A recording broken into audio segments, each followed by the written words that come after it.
नमस्कार, मैं हूं सुमेश ढाका और आप देख रहे हैं वीटीएस लाइव न्यूज। और आज है शहीदी दिवस और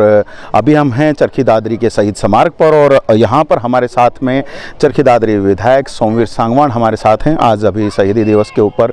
यहां पर इनके द्वारा भी श्रद्धा सुमन अर्पित किए गए हैं, शहीदों को याद किया गया है। ज़रा इन्हीं से बात करेंगे क्या कुछ आज का कार्यक्रम इनके द्वारा किया गया है और साथ ही बात करेंगे कि अभी हाल ही में इनके द्वारा दोबारा से हरियाणा सरकार को समर्थन दिया गया है, तो उस बारे में भी थोड़ी चर्चा करेंगे और चरखी दादरी के विकास कार्यों पर थोड़ी सी चर्चा करते हैं कि क्या कुछ किया जा रहा है। सांगवान साहब, आज शहीदी दिवस है, शहीदों को याद कर रहे हैं, आपके द्वारा श्रद्धांजलि भी दी गई है, क्या कुछ आज लोगों को संदेश दे रहे हैं? ऐसे नमन शहीदों को जिन्होंने देश की आज़ादी के लिए अपनी कुर्बानी दी, चंद्रशेखर, राजगुरु, सुखदेव जी, और इस हम तो प्रेरणा के रूप में उनको प्रणाम करते हैं, याद करते हैं और सैल्यूट करते हैं उनको। और तमाम प्रदेशवासियों को, देशवासियों को भी मेरी प्रार्थना है कि उन शहीदों के बलिदान को याद रखना चाहिए, उनके दिखाए हुए रास्ते के ऊपर हमने चलना चाहिए। जी बिल्कुल, शहीदों की बात चल रही है, किसानों के शहीद भी काफ़ी सारे हुए, आपने काफ़ी उनका समर्थन किया और अब अचानक से आपने हरियाणा सरकार को दोबारा से अपना समर्थन दे दिया है, कारण क्या है? क्योंकि हर कोई जानना चाह रहा है, क्योंकि आपके द्वारा पहले कहा गया था कि कभी भी आप अब समर्थन इनको नहीं देंगे। ऐसा है कि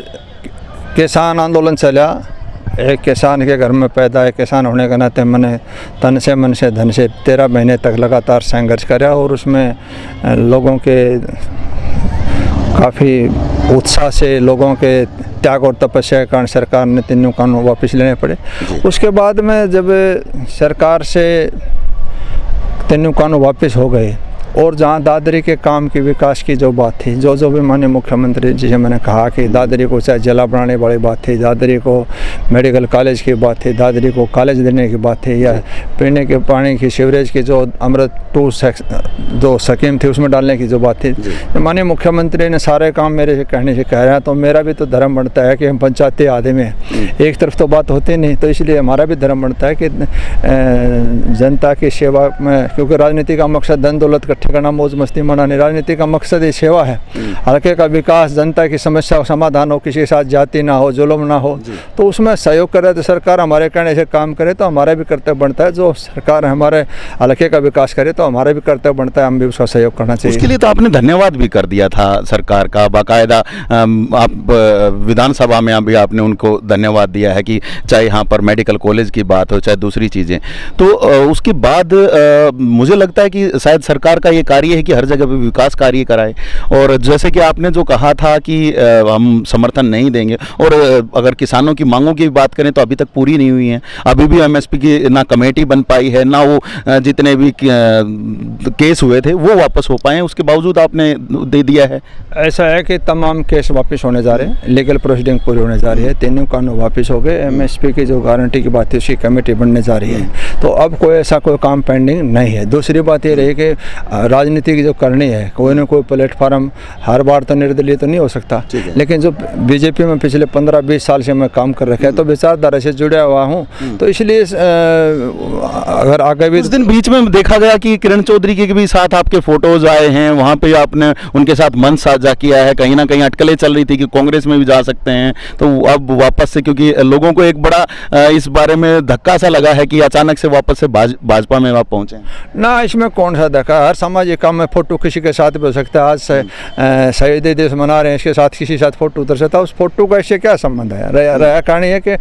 जो सरकार हमारे कहने से काम करती है तो उस सरकार का समर्थन का हमारा धर्म ही बनता है, इसलिए बगैर किसी लाग लपेटे कोई पार्टी पॉलिटिक्स नहीं, हमने तो सिर्फ ये था कि जो अपना जिस फील्ड में काम कर रखा है, जिस पार्टी में 20 साल से काम करे, जब वहाँ विचारधारा मिलती है वहीं तो काम करेंगे, इसलिए मैं तो सरकार का समर्थन करा, दादरी की जनता के लिए, दादरी के विकास के लिए,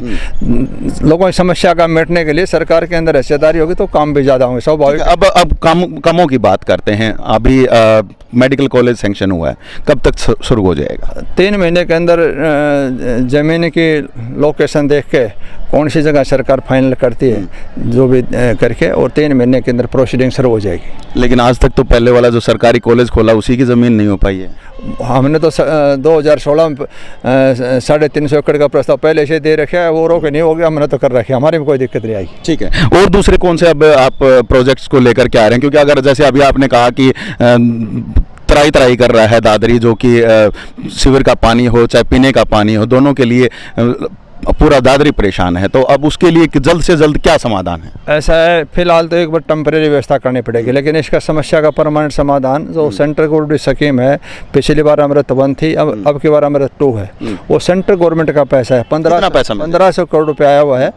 आ लिया वो 1500 करोड़ रुपये आया। कौन कौन से शहर फाइनल करती है सरकार, उनमें से एक दादरी है, तो जल्दी इसके ऊपर काम करके इस पूरी तरह से व्यवस्था करने के अंदर शहर के पीने के सीवर की पानी समस्या समाधान कम से कम साल भर तो और लगेगा। लेकिन एक बार टेम्परेरी व्यवस्था अधिकारियों से आज मिलकर डीसी साहब से अधिकारियों बुला के ये जो टेम्परेरी एक व्यवस्था जरूर करेंगे कि लोगों जो परेशान है, आज पूरा दादरी शहर नरक बना हुआ है, तो मेरी प्राथमिकता है कि जल्दी समस्या समाधान करके और एक बेहतरीन व्यवस्था बनेगी। चलिए सर, धन्यवाद सर। और जैसे कि आप सुन ही रहे हैं कि लगातार अब जो विकास कार्यों को करवाने के लिए सरकार को समर्थन दिया गया, और सरकार से जो विकास कार्यों की अब घोषणा हो चुकी है उनको भी जल्द से जल्द करवाने की बात कही जा रही है। हालांकि कुछ लोगों का सवाल अभी भी रहेगा कि ऐसा क्या हो गया था कि अचानक से समर्थन देना पड़ा, लेकिन जो सवालों के जवाब अभी प्रधान जी ने दिए हैं उसके मुताबिक आप लोगों को खुद को आइडिया हो गया होगा कि अब हल्के के काम करवाना भी जरूरी है, और जिसके लिए सरकार का सहयोग जरूरी है। और शायद उसी सहयोग को पाने के लिए जो है आज